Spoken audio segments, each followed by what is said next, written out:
Hello friends, कैसे हो आप सभी। स्वागत है आप सभी का फिर से एक नए वीडियो में। फ्रेंड्स, आज हम स्टार्ट करने वाले हैं BSc सेमेस्टर हिंदी का पेपर सेकंड, जिसका कोर्स टाइटल है भाषा विज्ञान, हिंदी भाषा तथा देवनागरी लिपि। आज हम लोग अध्ययन करने वाले हैं खंड बा लघु उत्तरीय प्रश्न, जो कि आपके एग्जाम के लिए बहुत ज़्यादा इम्पोर्टेंट है।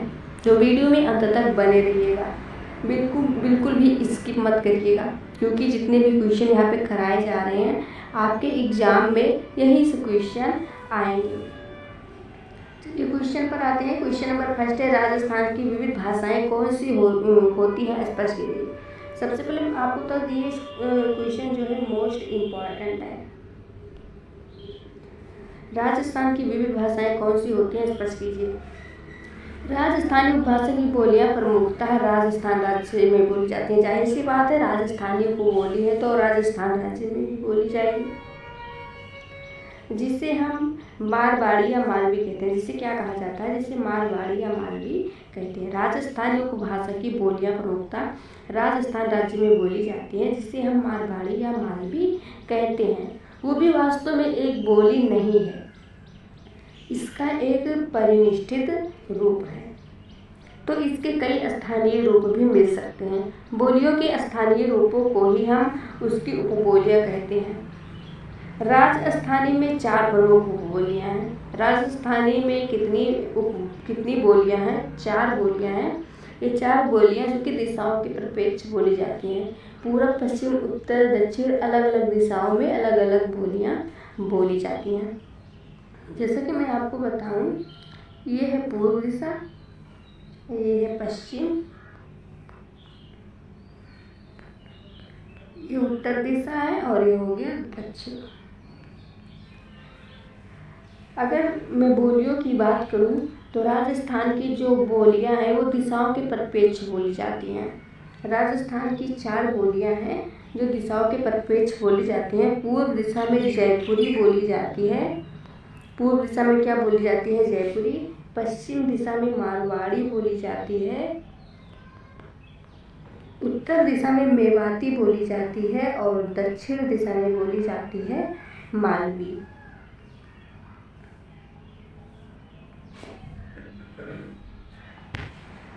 राजस्थान की जो 4 बोलियां हैं वे इस प्रकार से हैं, जो कि दिशाओं के परिप्रेक्ष बोली जाती हैं। पूर्व दिशा में जयपुरी बोली जाती है, पश्चिम दिशा में मारवाड़ी, उत्तरी पूर्वी दिशा में मेवाती बोली जाती है और दक्षिण दिशा में मालवी बोली जाती है।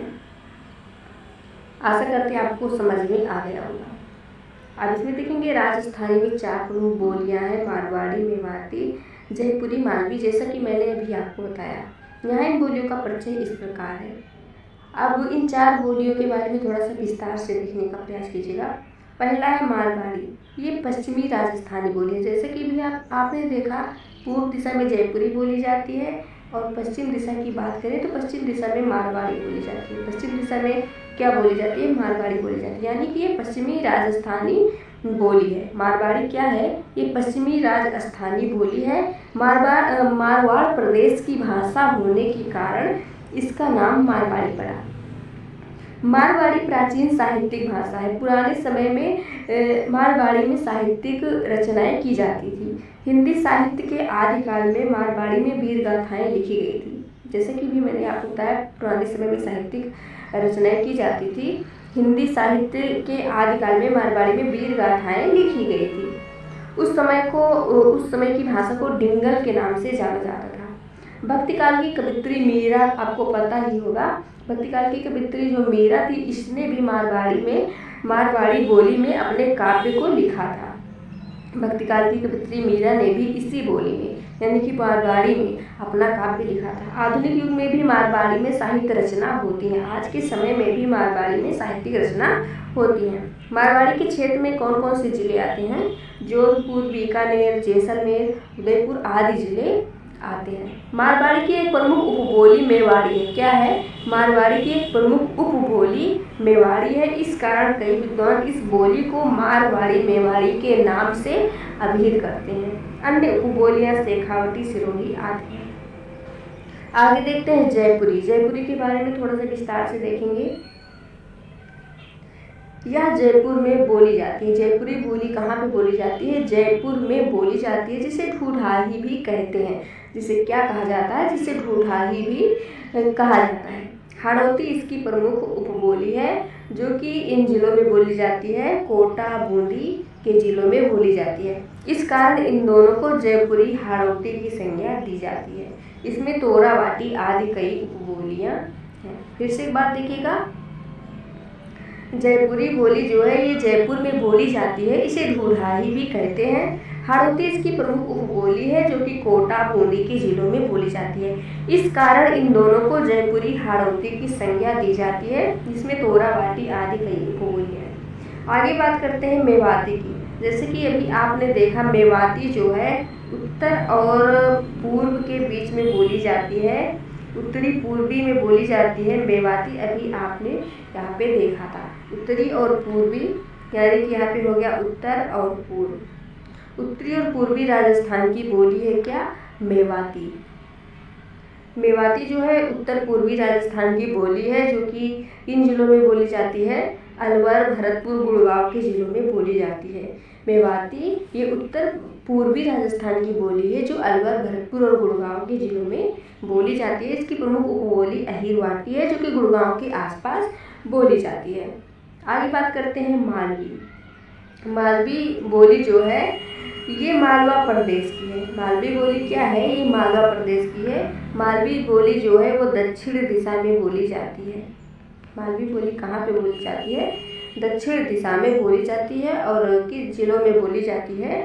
ये राजस्थान के बूंदी, झालावाड़ आदि जिले हैं, और उत्तरी मध्य प्रदेश के मंदसौर, इंदौर, रतलाम आदि जिले हैं।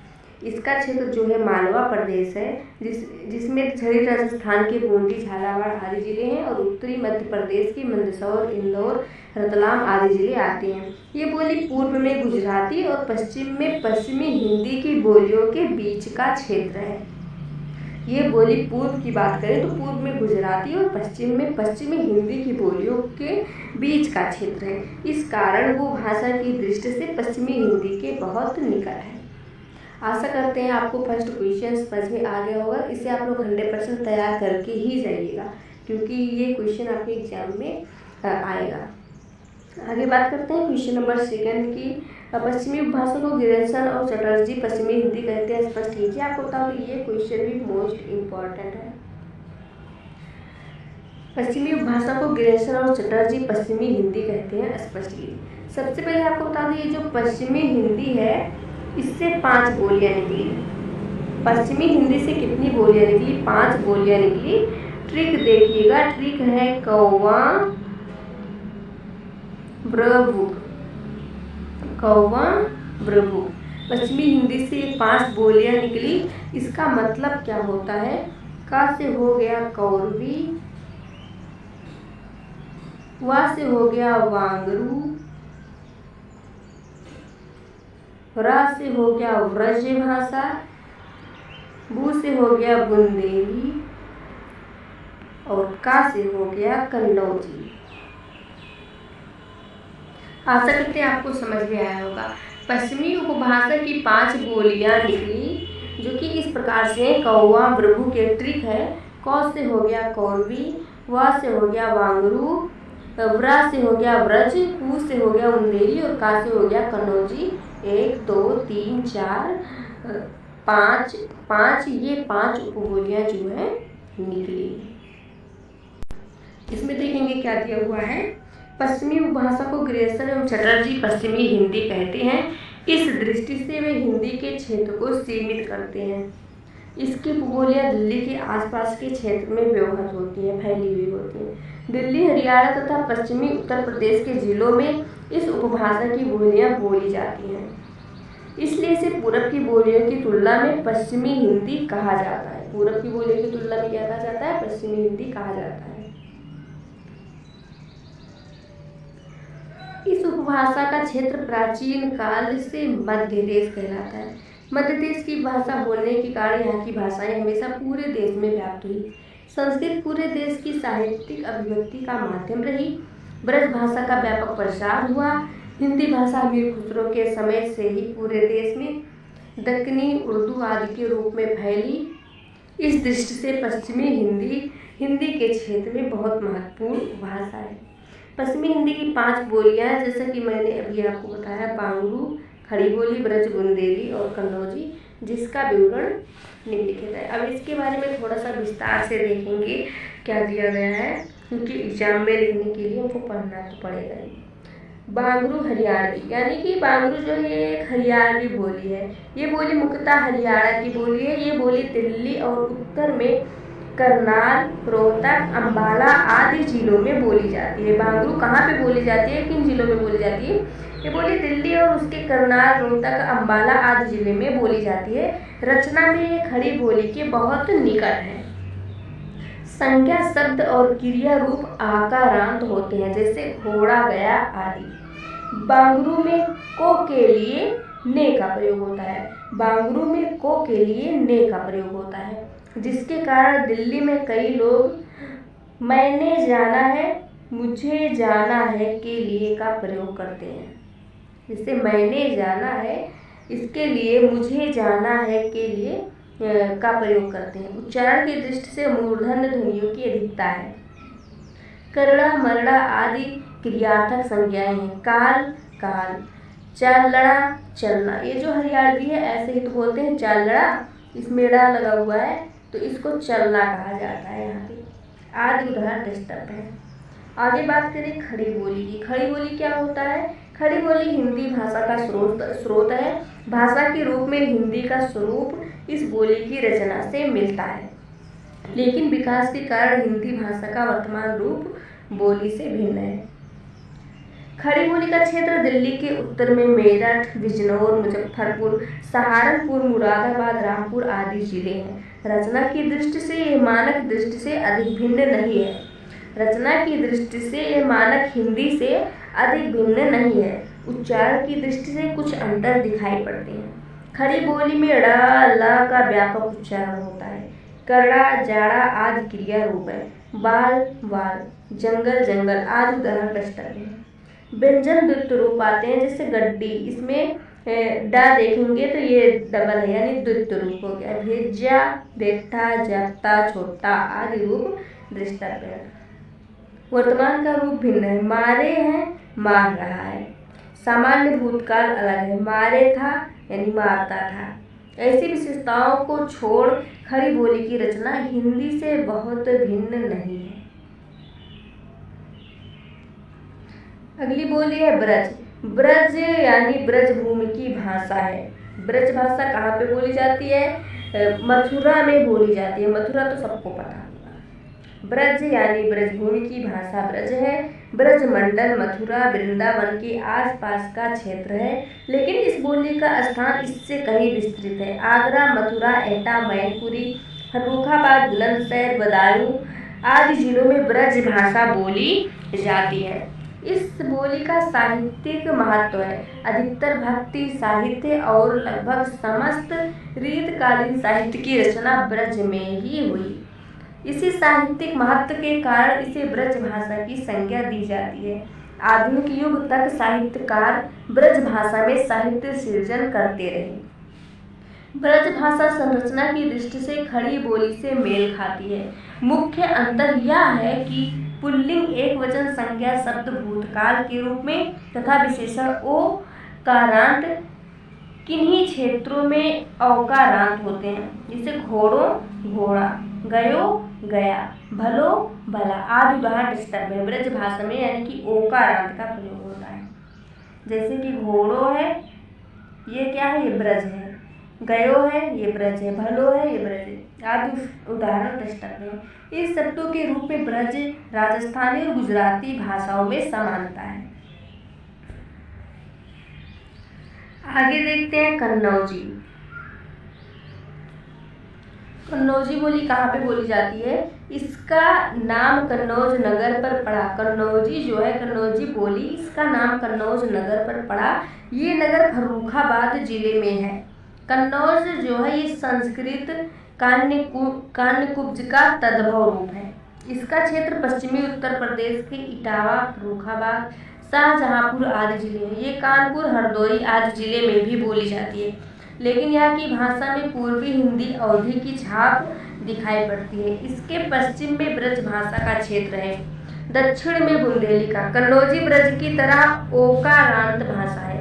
कन्नौजी जो है ब्रज की तरह ओकारांत भाषा है, यानी कि जिस प्रकार ब्रज भाषा में ओ का प्रयोग होता है, ओकारांत का प्रयोग होता है, उसी प्रकार कन्नौजी में भी ओकारांत का प्रयोग होता है। यानी कन्नौजी के सभी विशेषण और क्रिया रूप ओकारांत होते हैं। जैसे खोटो, छोटो, मेरो, भयो, भयो का मतलब हुआ होता है, बैठो, बैठो का मतलब बैठो होता है आदि उदाहरण दृष्टव्य है। भविष्य काल के दोनों रूप मिलते हैं। पश्चिमी वर्ग का रूप जो गा से बनता है और पूर्वी रूप जो हा से बनता है। उदाहरण के लिए मरिहा, मारेगो। मारेगो का मतलब होता है हिंदी में मारूंगा, मरिहा मारेंगे, मारेंगे आदि इस प्रकार से। अगला क्वेश्चन नंबर 3 है, बुंदेली बोली पर टिप्पणी कीजिए। आपको बता दूं ये भी मोस्ट इम्पोर्टेंट क्वेश्चन है, आपकी एग्जाम में 100% आएगा। बुंदेली बोली पर टिप्पणी कीजिए। बुंदेली बोली की बात करें तो ये बुंदेलखंड की बोली है। बुंदेली बोली है तो जाहिर सी बात है बुंदेलखंड में ही बोली जाएगी। यह बुंदेलखंड की बोली है। इस क्षेत्र में बुंदेल राजवंशों का अविस्मरणीय इतिहास रहा है। इसका क्षेत्र झांसी, जालौन, भोपाल, सागर, होशंगाबाद आदि जिले हैं, जो मुख्यतः मध्य प्रदेश के जिले हैं। इसके उत्तर में कन्नौजी है, दक्षिण पश्चिम की राजस्थानी की मालवी है, दक्षिण में मराठी भाषा का क्षेत्र है और पूर्व में पूर्वी हिंदी की बघेली है। इस तरह यह बोली चारों तरफ भिन्न भाषाओं या उपभाषाओं से घिरी है। इस कारण इसकी कई उपबोलियां हैं जो पड़ोस की उपभाषा या भाषा से प्रभावित रूप है। बुंदेली में अधिक साहित्य नहीं है। ये मूलतः ओकारांत भाषा है। ये क्या है? ओकारांत भाषा। उदाहरण के लिए घोरो, जिसको हिंदी में घोड़ा कहा जाता है, तेरो, जिसको हिंदी में तेरा कहा जाता है। यानी कि बुंदेली भाषा जो है इसमें ओकारांत का प्रयोग होता है, जैसे घोरो, तेरो, मारो, ये सभी जो है बुंदेली है। भविष्यत काल दोनों तरफ से बनते हैं, हुओ या फिर होंगो। क्वेश्चन नंबर 4 है, पश्चिमी हिंदी की बोलियों की विशेषताएं। आपको बता तो ये तो 100% इम्पॉर्टेंट है आपकी एग्जाम के लिए, इसे आप लोग तैयार कर लीजिएगा। पश्चिमी हिंदी की बोलियों की विशेषताएं बताइए। पश्चिमी हिंदी की बोलियों की विशेषताओं का वर्णन निम्नलिखित है। संज्ञा विशेषण, वांगरू में आकारांत का प्रयोग होता है, खड़ी बोली में भी आकारांत का प्रयोग होता है और ब्रज, कन्नौजी और बुंदेली में औकारांत का प्रयोग होता है। ब्रज, बुंदेली और कन्नौजी में औकारांत का प्रयोग होता है। जैसे कि भी आपने देखा हुओ, होऊंगा, मारो, ये सभी क्या है? औकारांत है। और जो आकारांत होता है इसमें आ का प्रयोग होता है, जैसे घोड़ा, ये हो गया।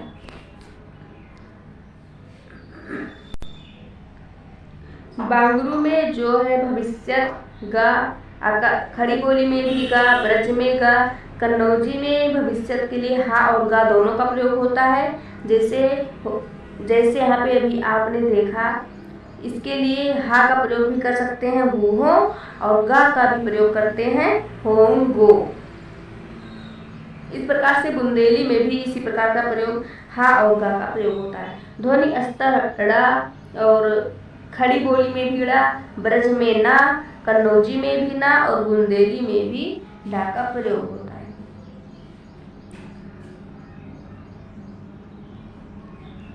ने प्रत्यय सकर्मक में, सकर्मक में, अकर्मक में और तिर्यक रूप आ, यानी घोड़ा, घोड़ो, नानी, घोड़नी, घोड़ा और इसमें ना का प्रयोग होता है घोड़ा। वर्तमान हम के लिए क्या प्रयोग होता है? जाता सा। और इसमें जो है जाते हैं, इसमें जात ए या है, इसमें जात है, जात है। क्रियार्थक संज्ञा कर्म, करण, करिबो, करनो, करिबो, मारबो, इस प्रकार से यहाँ पे बोली जाती है। पश्चिमी हिंदी की बोलियों की कुछ विशेषताओं में ध्यान देना आवश्यक है कि किस तरह पड़ोस की भाषा बोली से कोई विशेषताएं मिलती हैं। दूसरा है बोलियों में विशेषताएं किस तरह वितरित हैं। और तीसरा है कैसे विशेषताओं का एक क्रमिक परिवर्तन मिलता है। बोलियों में परिवर्तन का एक सिलसिला मिलता है। इन बोलियों की कुछ विशेषताएं पूर्वी हिंदी की बोलियों से मिलती हैं। इस प्रकार कन्नौजी और बुंदेली में तथा पूर्वी हिंदी में कुछ समान तत्व मिल सकते हैं। क्वेश्चन नंबर 5 है, पूर्वी हिंदी पर टिप्पणी कीजिए। आपको बता दें ये भी मोस्ट इम्पोर्टेंट क्वेश्चन है आपके एग्जाम के लिए। पूर्वी हिंदी भाषा की बात करें तो इससे जो है 3 बोलियां निकली। इससे कितनी बोलियां निकली? इससे 3 बोलियां निकली। इसको अगर आप ट्रिक से याद करेंगे तो ये हो जाएगा आ बा छ। आ से हो गया अवधी, बा से हो गया बघेली और छा से हो गया छत्तीसगढ़, यानी छत्तीसगढ़। पूर्वी हिंदी की 3 बोलियां निकली, अवधी, बघेली, छत्तीसगढ़ी। ट्रिक से याद करेंगे आवाज। इसमें देखेंगे पूर्वी हिंदी, ये भाषा प्रमुखतः पूर्वी उत्तर प्रदेश और उत्तर पूर्वी मध्य प्रदेश की है। पूर्वी हिंदी में अवधी महत्वपूर्ण साहित्यिक भाषा है। तुलसीदास ने इसी में रामचरितमानस तथा अन्य कृतियों की रचना की थी। इस उपभाषा में 3 बोलियां निकली, जैसा कि मैंने अभी आपको बताया। आ व छ, आ से हो गया अवधी, बा से हो गया बघेली और छा से हो गया छत्तीसगढ़ी। इन तीनों का परिचय निम्न प्रकार है। इनके बारे में थोड़े से विस्तार से देखेंगे। अवधी इसका क्षेत्र प्रमुखतः अवध है। शायद अयोध्या से ही अवध शब्द बना है। इसके लिए लखनऊ, उन्नाव, रायबरेली, अयोध्या, प्रतापगढ़, प्रयागराज, फतेहपुर आदि जिले हैं। अवधी के पुल्लिंग संज्ञा शब्दों में हुआ यानी गोरवा प्रत्यय लगता है। यह रूप विकारी भी नहीं होता। घोड़वा के, इसको घोड़े को, पुल्लिंग शब्दों में अविकारी और विकारी दोनों में ना प्रत्यय लगता है, जैसे घोड़वन। ज्यादातर भविष्यत रूप ड़ से बनता है। भविष्यत रूप किससे बनता है? ड़ा से बनता है। अवधी में करूंगा के लिए प्रयोग किया जाता है करिहम। भविष्य का एक रूप बा से भी बनता है, करीबा। करेंगो को करीबा कहा जाता है।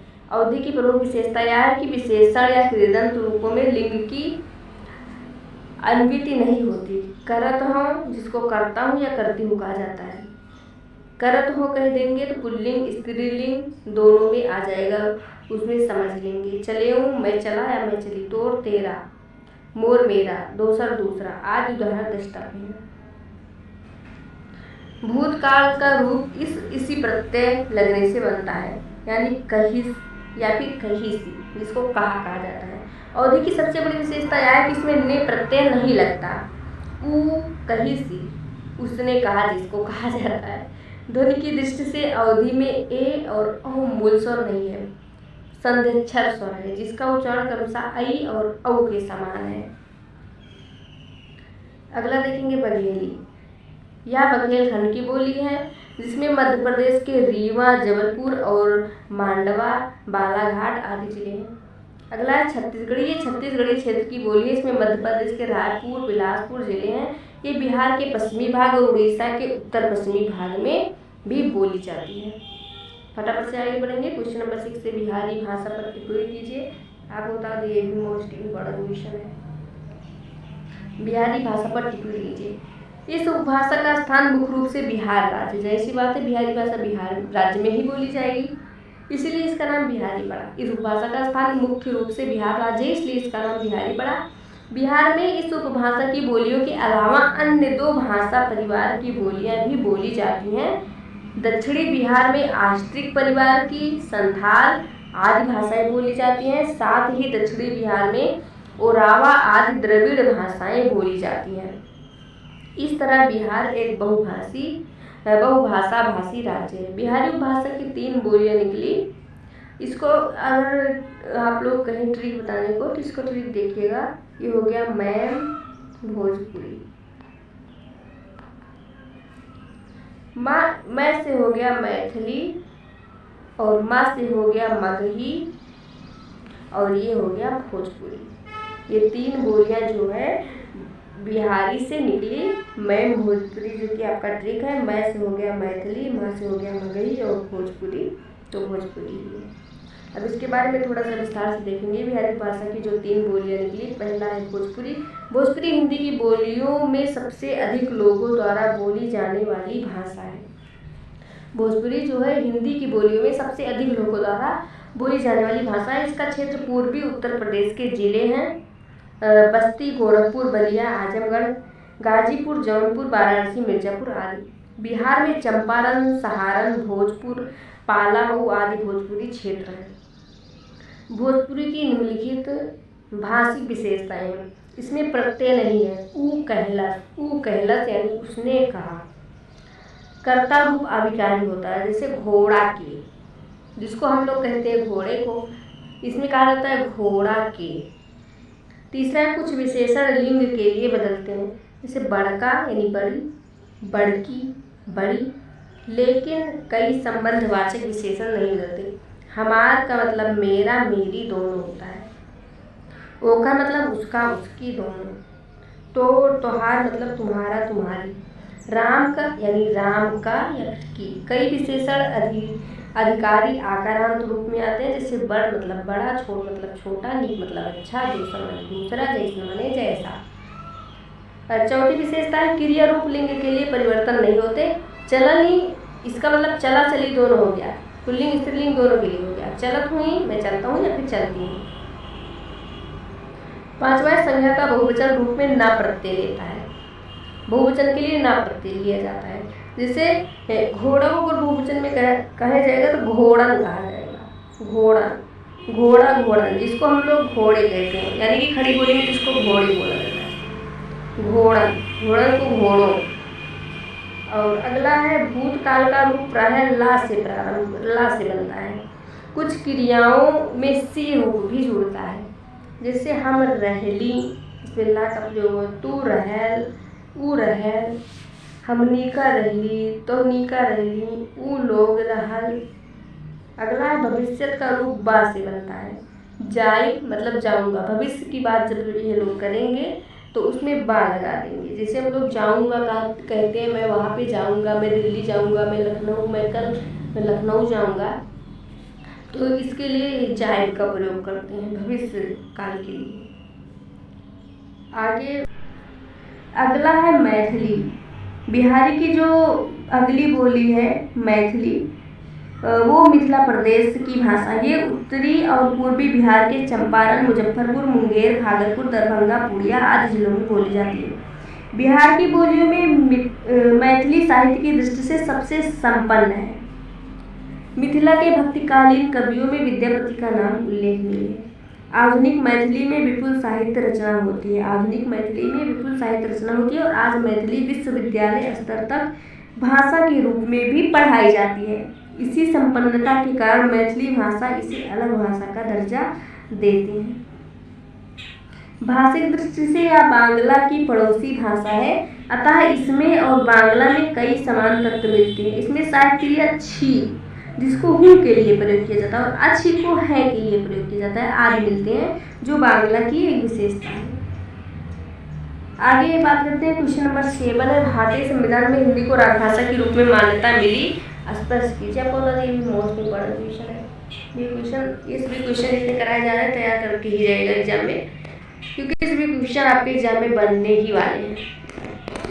भारतीय संविधान में हिंदी को राजभाषा के रूप में मान्यता मिली, स्पष्ट कीजिए। भारतीय संविधान में हिंदी को राजभाषा के रूप में मान्यता मिली है अनुच्छेद 343 फर्स्ट के अनुसार हिंदी संघ की राजभाषा है। 343 फर्स्ट के अनुसार बताया गया है, अनुच्छेद 343 फर्स्ट के अनुसार कि हिंदी संघ की राजभाषा है। भारतीय भाषाओं में राजभाषा बदलती रही। भारतीय भाषाओं में राजभाषा बदलती रही। किसी भी युग में राजभाषा का गौरव उस युग की समृद्ध भाषा को मिलता रहा। हालांकि समृद्धता का कोई वस्तुगत मापदंड नहीं है। कई बार राजनीतिक धार्मिक कारणों से भी किसी भाषा को राजभाषा बना दिया जाता है। कई बार राजनीतिक धार्मिक कारणों से भी किसी भाषा को राजभाषा बना दिया जाता है। मुगल काल में फारसी भाषा की राजभाषा थी, लेकिन फारसी संपूर्ण देश के निवासियों की भाषा नहीं थी। मुगल काल में फारसी भाषा की राजभाषा थी, लेकिन फारसी संपूर्ण देश के निवासियों की भाषा नहीं थी। इस कारण राजभाषा बनने के कई कारक होते हैं। भारत की राजभाषा पहले संस्कृत थी। भारत की राजभाषा की बात करूँ तो पहले संस्कृत थी, फिर बौद्ध शासन काल में पाली हुई, उसके बाद प्राकृत, क्रमशः फारसी और अंग्रेजी के शासन काल में अंग्रेजी। लंबे संघर्ष के पश्चात हिंदी को भारत की राजभाषा के रूप में स्वीकृति मिली, लेकिन हिंदी को राजभाषा बनाए जाने संबंधी प्रावधान इतने सीधे नहीं थे। दक्षिण भारतीय राज्यों के विरोध के कारण 15 वर्षों तक और फिर 1976 के अधिवेशन के अनुसार का, खा एवं गा क्षेत्रों में विभक्त कर दिया गया है। इस प्रकार संविधान में हिंदी का स्थान महत्वपूर्ण तो है, लेकिन इसे व्यवहारिक स्तर पर लागू नहीं किया जा सका है। इसी प्रकार राष्ट्रभाषा एवं राजभाषा का प्रश्न भी है। राजकाज की भाषा के रूप में हिंदी भारत की राजभाषा है, लेकिन सामाजिक सांस्कृतिक अभिव्यक्ति की दृष्टि से हिंदी राष्ट्रभाषा है। राजकाज की भाषा यानी राजकाज के काम के लिए जो प्रयोग किया जाएगा वो राजभाषा है, और सामाजिक सांस्कृतिक अभिव्यक्ति की दृष्टि से हिंदी राष्ट्रभाषा है। इस दृष्टि से भारत की अन्य समृद्ध भाषाएं भी राष्ट्रभाषा